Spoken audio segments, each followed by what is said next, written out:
Hi, this is Bridget with Life on Spectrum, and today we're going to talk about PT.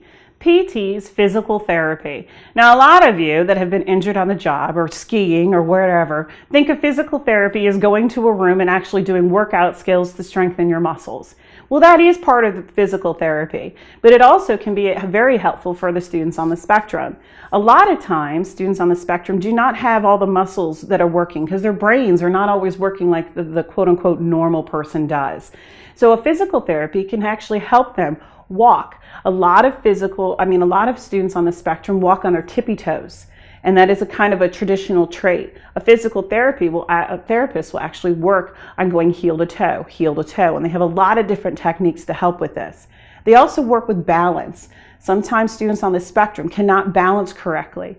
And as we all know, balance is very key in when you're starting to walk or run or crossing the street or those kind of things. They can be wiggly wobbly a lot of times and swaying. A physical therapist can actually start helping them do that. A lot of times it's with the core, with their core muscles, but also just making sure that they walk in a straight line and looking straight ahead.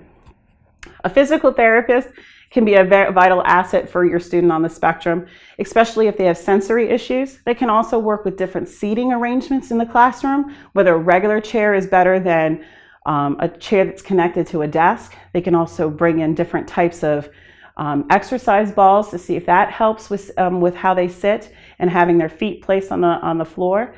But they can also help with skipping. And I know that sounds strange, but as you know, one of the different things that a doctor looks at is if your student can do walking and skipping and running. And a physical therapist can actually put them back on the correct path of making those checklists for the proper growth or proper development.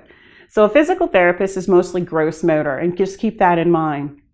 And just like occupational therapy, they do try to get them weaned off of occupational therapy services until around age 10 to 12. But if your student needs it, you ask for it. And that's it for Bridget with Life on the Spectrum.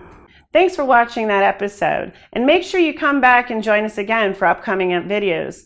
They'll be uploaded almost on a daily basis. Also, if you really enjoyed us, like us below, or even leave a comment for us to respond back to.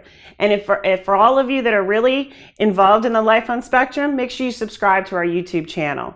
We appreciate you. We hope that this is worthwhile for you, and we'll see you next time on Life on Spectrum.